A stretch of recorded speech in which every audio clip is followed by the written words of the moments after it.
Hello, everyone, and welcome to today's webinar, Identification of Risks and the Optimization of the Enterprise Risk Management, or what is known as the ERM process. My name is Tarek, and I'm thrilled to be your guide on this journey through the essentials of risk management that are crucial for professionals of all walks of the business world. Before we dive into today's topic, let's take a moment to understand why effective risk management is crucial for the success of any organization. In a rapidly changing business environment, the ability to identify, assess, and mitigate risks is essential for sustainable growth and resilience. Now, let's take a look at what we have in store for the next half hour. We will start by understanding the fundamentals of enterprise risk management, exploring various frameworks, and delving into the key elements of the ERM process. We'll discuss the importance of choosing the right ERM framework for your organization, considering factors such as industry specifics, size, and organizational goals. Our journey will take us through the core components of the ERM process, including risk identification, assessment, and strategies for mitigation and control. But it's not all smooth sailing. We'll explore the common challenges organizations face in implementing ERM, drawing insights from real-world cases. We will also talk about the optimization of the risk management by integrating technology, establishing robust monitoring system, and adapting strategy to the ever-changing business landscape. Finally, we will wrap up with a Q&A session. I encourage you to actively participate, ask questions, and share your thoughts. This webinar is a learning opportunity for all of us. So buckle up for an insightful half hour, and thank you all for being here. Without further ado, let's jump into the world of enterprise risk management. Now that we have set the stage, let's set and delve into the core of our discussion, understanding enterprise risk management, or ERM. What exactly is it, and why is it so crucial for the success of our organization? ERM is more than just a buzzword.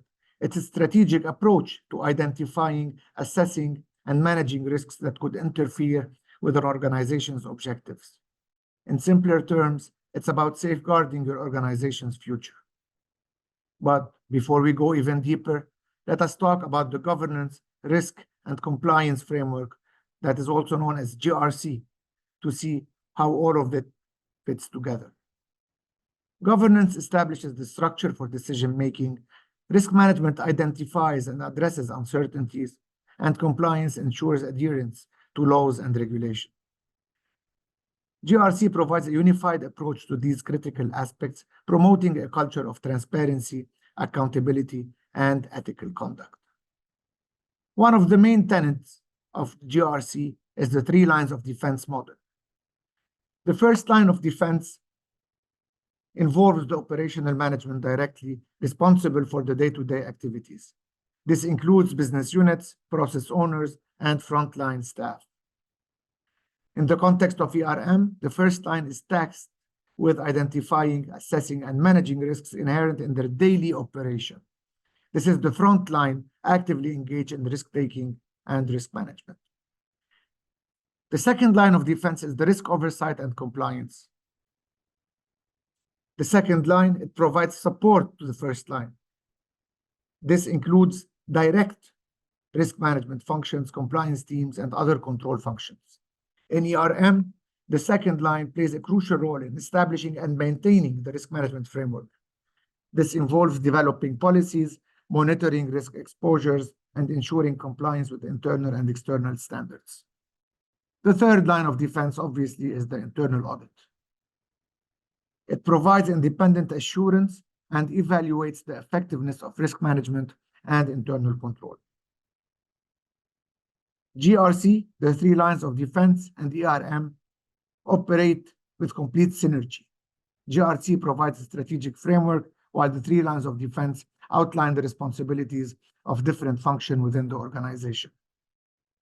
Together, this integrated approach ensures that the risk management is embedded throughout the organization, from frontline operation to strategic decision-making, fostering a resilient and proactive stance towards risks.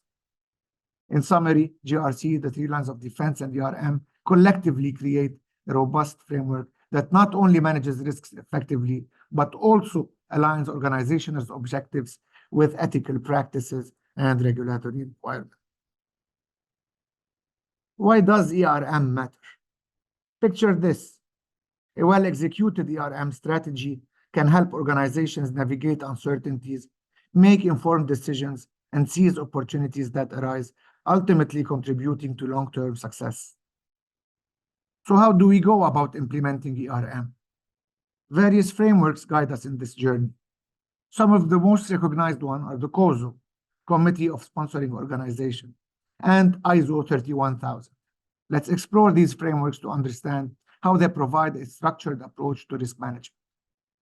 COSO emphasizes internal control, while ISO 31000 provides principles and guidelines for effective risk management. Depending on your organization's needs, one of these frameworks or a combination of both may be the right fit for you. Selecting the right framework is like choosing the right tool for the job.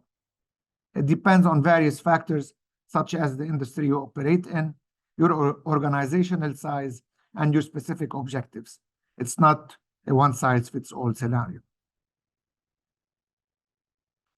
Now that we have a solid foundation on what the ERM framework is, let's zoom in on the key elements that make up the ERM process. So what is risk specifically?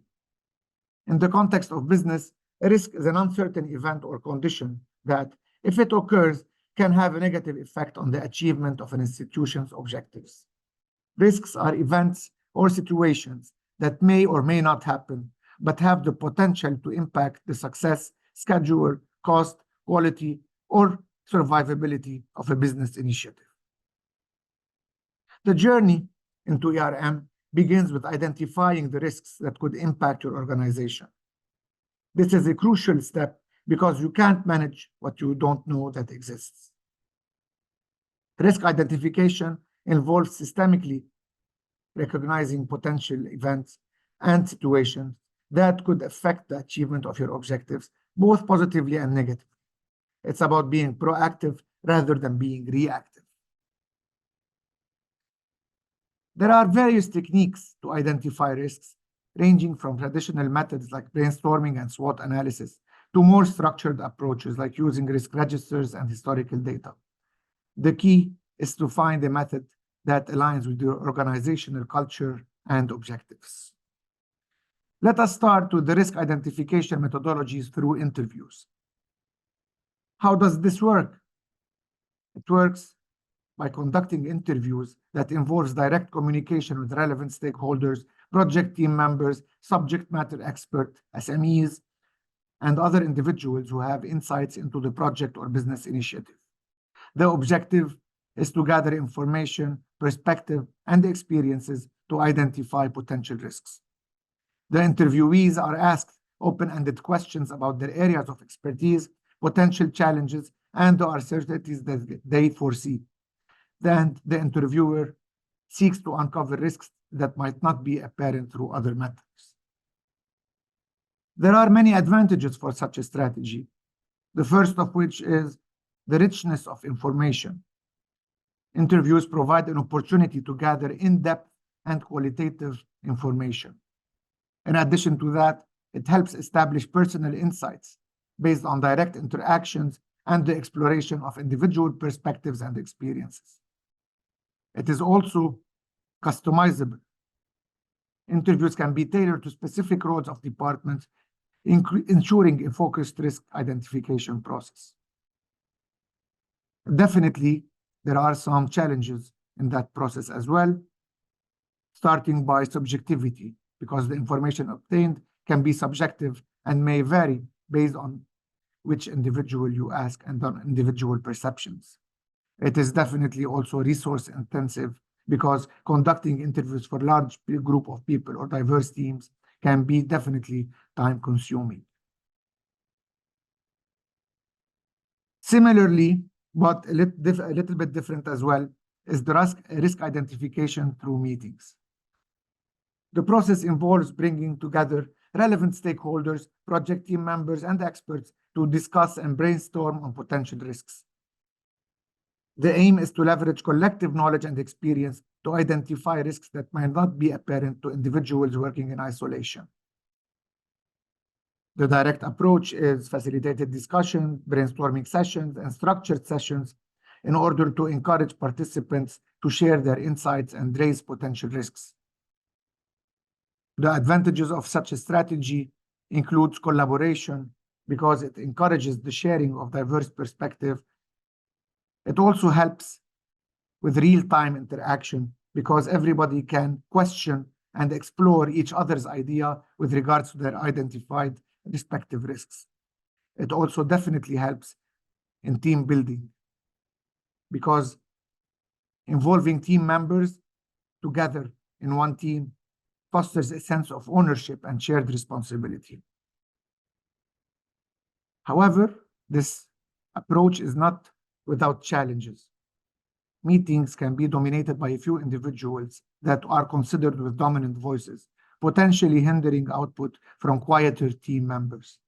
And definitely, balancing comprehensive risk identification with time constraints can be challenging in meeting settings.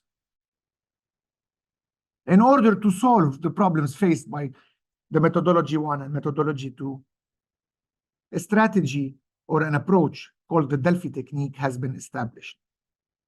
The Delphi technique is a structured, iterative process that involves obtaining consensus from a panel of experts without direct interaction. It seeks to minimize bias and achieve convergence of opinions on potential risks. How does this work, actually? Experts provide input independently and anonymously, anonymously being the key word in this sentence. A facilitator compiles and summarizes the responses, and then the experts are provided with collective feedback. This process is repeated until a consensus is reached. One of the main advantages of this is definitely anonymity, because the experts can provide their input without being influenced or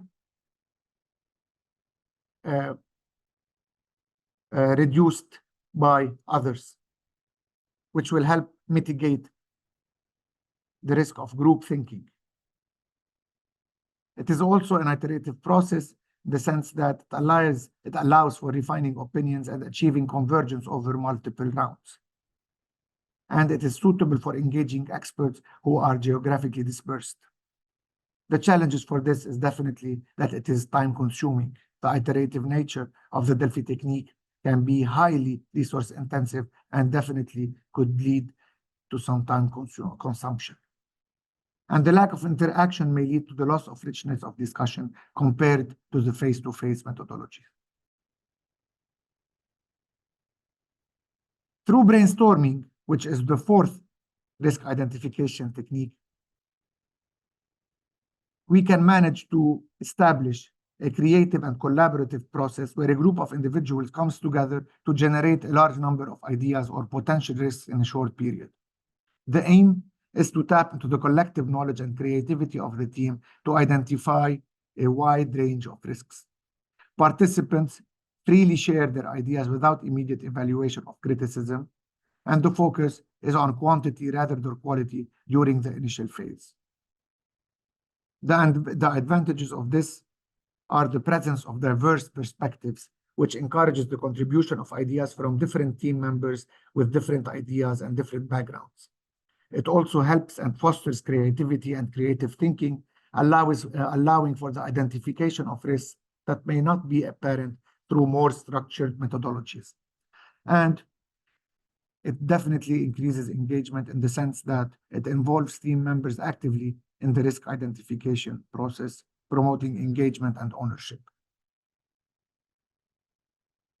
The challenges for this can be the presence of group dynamics, and the influence established by one over the other could hinder or impede the effectiveness of this methodology.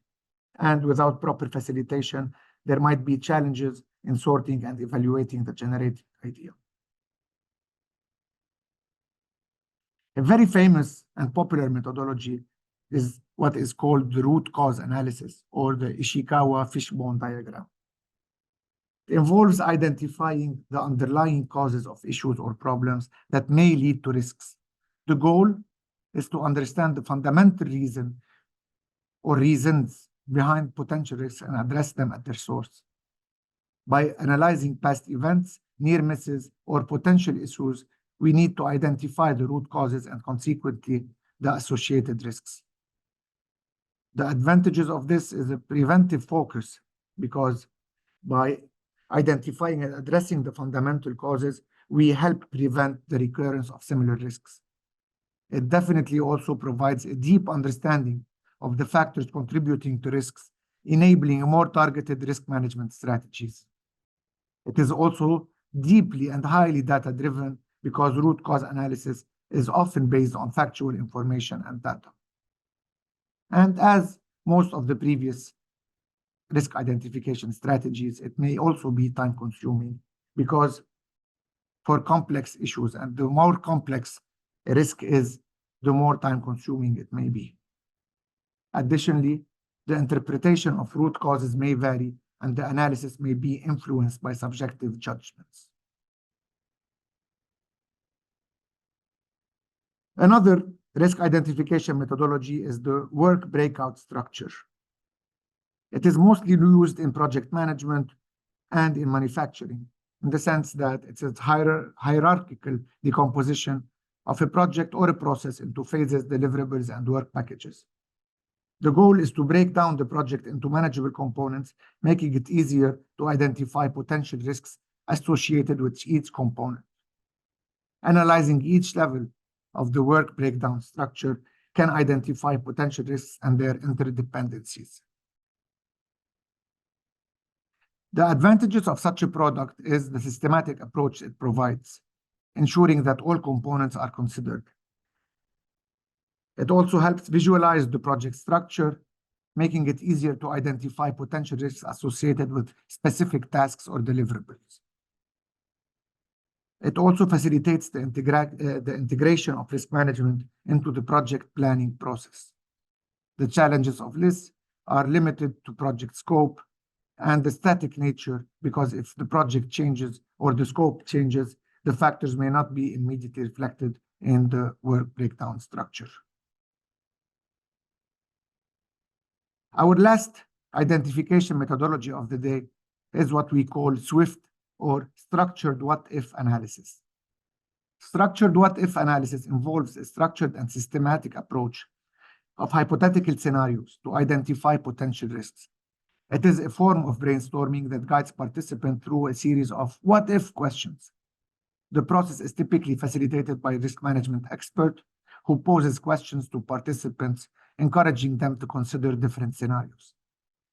It is a collaborative approach that involves individuals from relevant departments or teams within the organization.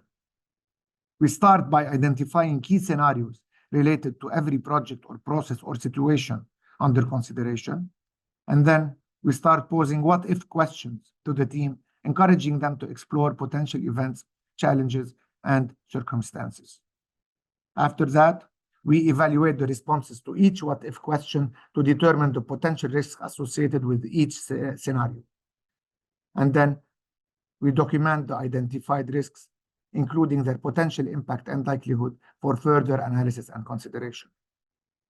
The advantages of such a product or such an approach is that it is structured and dynamic, and it is a systematic methodology for exploring hypothetical scenarios. It also enforces the involvement of team members from various departments, leveraging diverse perspectives. And it definitely facilitates early identification of potential risks before they materialize. The challenges for this is definitely subjectivity, because the findings are based on the subjective judgments of participants. And the success depends on the effectiveness of the facilitator in guiding the process. And obviously, as everything else in the risk management process, the process is limited to imagination. The effectiveness is limited by the imagination of experience of the team members. Once we have identified potential risks, the next step is the risk assessment phase. This involves evaluating the likelihood and impact of each risk in your organization. There are two main approaches to risk management and to risk assessment, which are the quantitative and the qualitative.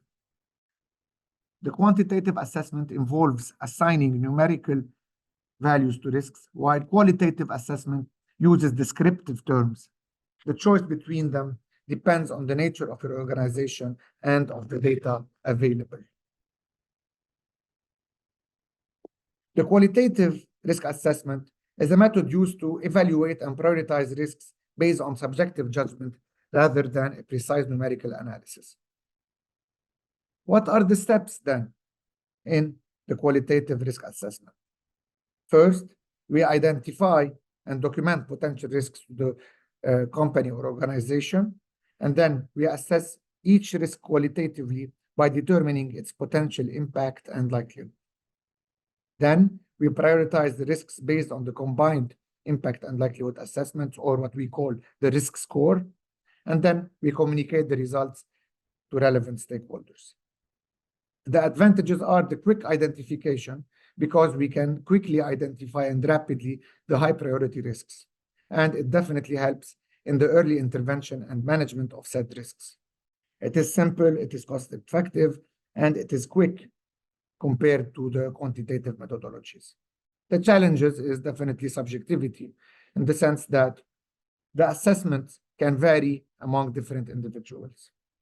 And since it is talking in margins and in absolute terms, it does not provide numerical values, which can be limitation for certain stakeholders in terms of lack of precision. And it may not be sensitive enough for companies with high uncertainty or complex environments. What you see in front of you is a heat map, or the impact likelihood risk matrix. The impact likelihood risk matrix is a visual representation that helps categorize and prioritize risks based on their assessed impact and likelihood. The matrix typically consists of a grid with impact on one axis, low to high, between 1 and 5. Theoretically, of course, it could be different numbers, but the most used methodology is 1 to 5. And the likelihood on the other, which is also ranked from low to high, and from 1 to 5. Risks fall into different zones on the matrix, such as low risk, medium risk, and high risk, and critical risk. It can be divided into 3 parts, 4 parts, 5 parts, depending on each institution and each risk manager. Qualitatively, we assess each identified risk in terms of its potential impact and likelihood, and after that, we position each of these risks on the matrix based on the risk score that it has achieved. Based on the position on the matrix and based on the color of the zone, we can categorize risks on their position. And based on their position on the risk matrix, we can focus on the risk in higher impact and likelihood zone for the prioritized treatment efforts. The advantages of this are definitely a visual representation, which makes it easy and clear to represent our risk priorities.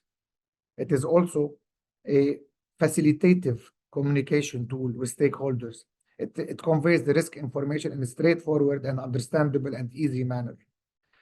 Also, it helps in prioritizing the efforts towards risks that pose the greatest potential impact and likelihood. The challenges in this process are the oversimplification in a sense. The matrix may oversimplify complex risk scenarios. It does have also an element of subjectivity inside, like every qualitative approach. It lacks precision, as we have discussed earlier.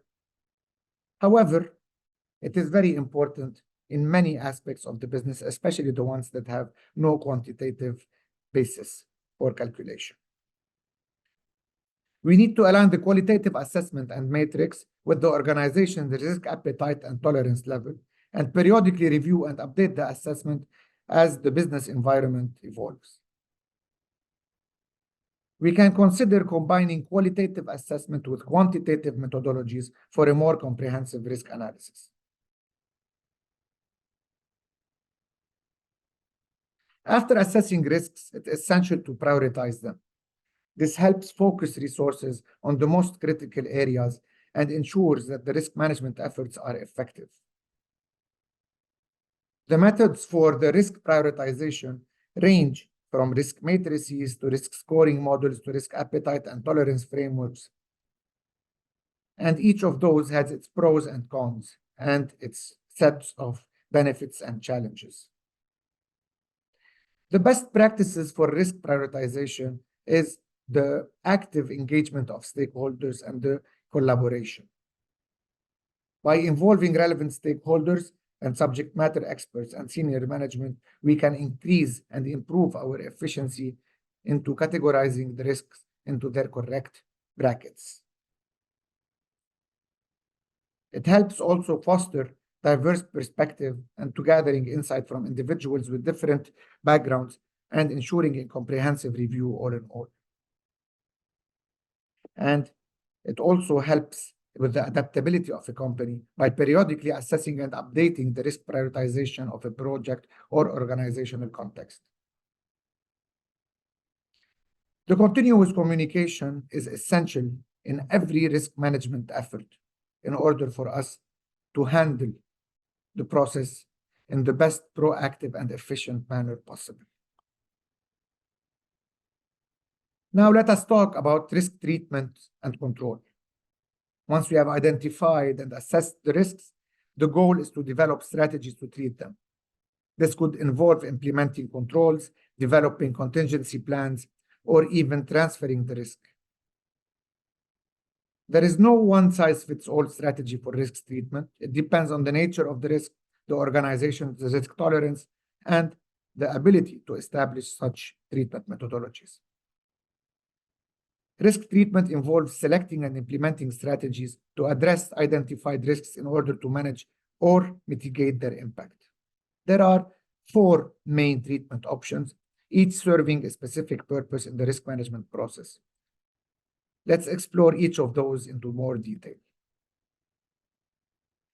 When we talk about risk avoidance, it involves taking actions to eliminate the risk or withdraw from activities or situations that could potentially lead to the occurrence of these risks. This happens by complete prevention or completely avoiding activities or situations that could expose organization to the risk. It requires a careful evaluation of whether the benefits of avoiding the risk outweigh the potential rewards of the activity. An example of this would be a company deciding not to enter a new market due to the high political instability, avoiding the associated risks, or a project team choosing not to use a new technology with uncertain performance, avoiding potential technical challenges. We need to assess the impact of avoidance on achieving organizational or project objectives, and we should definitely, whenever we are using this methodology, weigh the cost of avoidance against the potential benefits or losses from the risk. The second treatment option is what we call risk reduction or mitigation. Risk reduction or mitigation involves taking actions to lessen the severity or likelihood or impact or both of the risk. Implementing measures to reduce the probability of the risk occurring or to minimize its impact is one of the key aspects of this strategy. An example of this would be, for example, implementing fire safety measures to reduce the risk of a fire in a manufacturing facility, or installing redundancy in critical systems to reduce the impact of equipment failure. It definitely helps to evaluate the effectiveness of mitigation measures in reducing the risks. And we need to consider also the cost effectiveness or to whether the cost of mitigation is justified by the reduction in risk exposure. Risk transfer involves shifting the financial or operational consequences of a risk to another third party, such as an insurance provider or a subcontractor or an outsourced entity. The aspects of this methodology hinges on establishing contracts or agreements that allocate risks to external parties. The examples of this would be purchasing insurance to cover potential financial losses from property damage or liability, or outsourcing a part of a project to a specialized vendor who assumes responsibility for the specific risks. Main consideration for this methodology is the contractual clarity. We need to ensure that the contractual arrangement clearly defines the responsibilities and liabilities of each party. One of the main aspects of consideration as well is the cost of transfer, the cost of transferring the risk compared to managing it internally. The last risk treatment option is called risk acceptance. It involves acknowledging the existence of a risk and choosing not to take further action to mitigate or transfer it. This is a conscious decision to bear the consequences. The key aspects of this is making an informed decision. Acceptance is a deliberate decision made with a full understanding of the potential consequences.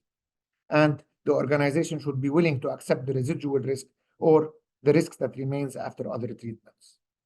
Examples of this would be accepting the risk of a market downturn because the potential impact is considered manageable, or deciding not to invest in extensive security measures for a low-risk project.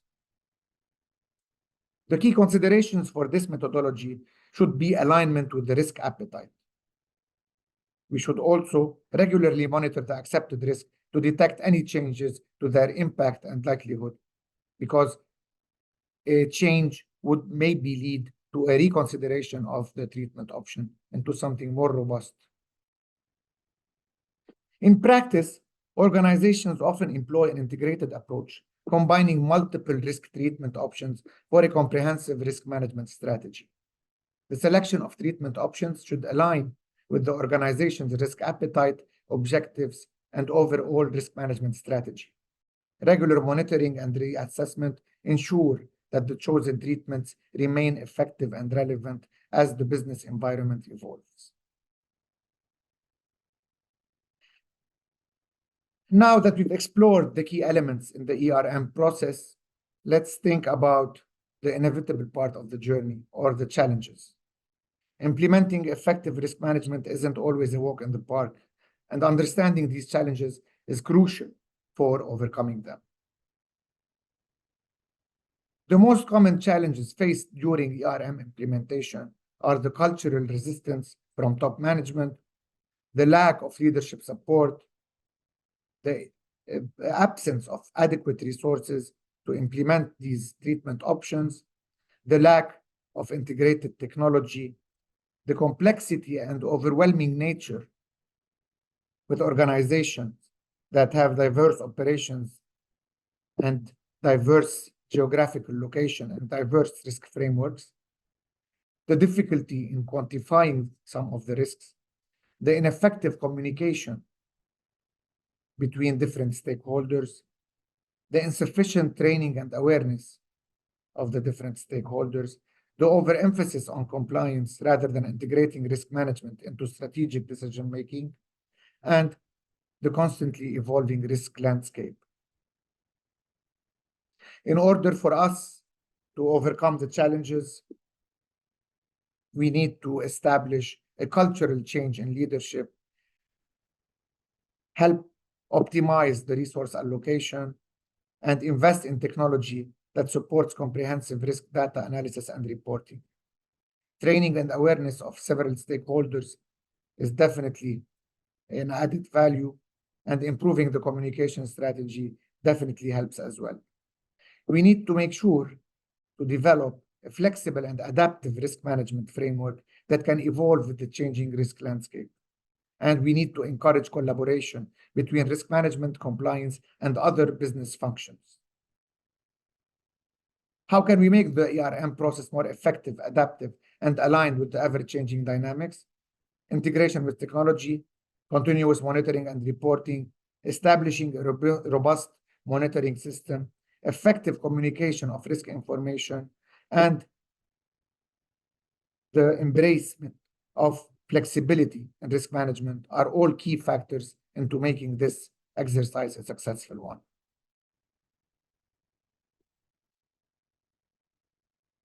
Ladies and gentlemen, welcome to the conclusion of our webinar. Our exploration has been comprehensive, and we have discussed frameworks, challenges, optimization strategies, and real-world application. The journey doesn't end here. It's a continuous process of improvement and adaptation.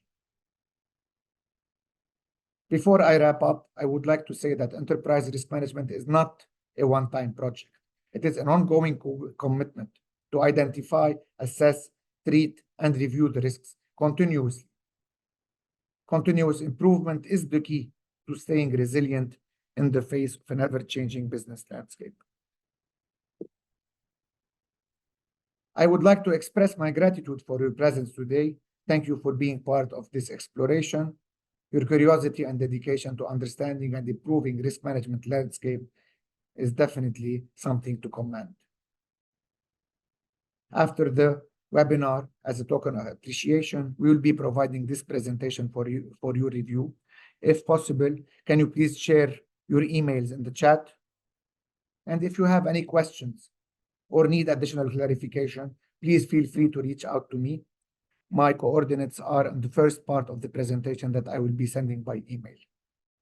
Once again, thank you for investing your time with me, and I wish you the success in optimizing your enterprise risk management framework. And in case you would like to explore a full-fledged solution for your institution, you can definitely also contact me so I hook you up with the right people in my organization to do just that. Do you have any questions, please? Feel free to send them in the chat.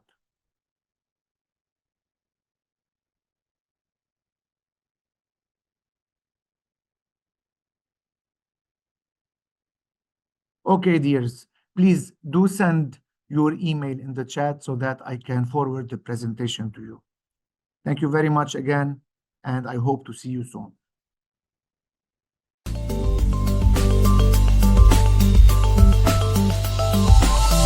Merck.com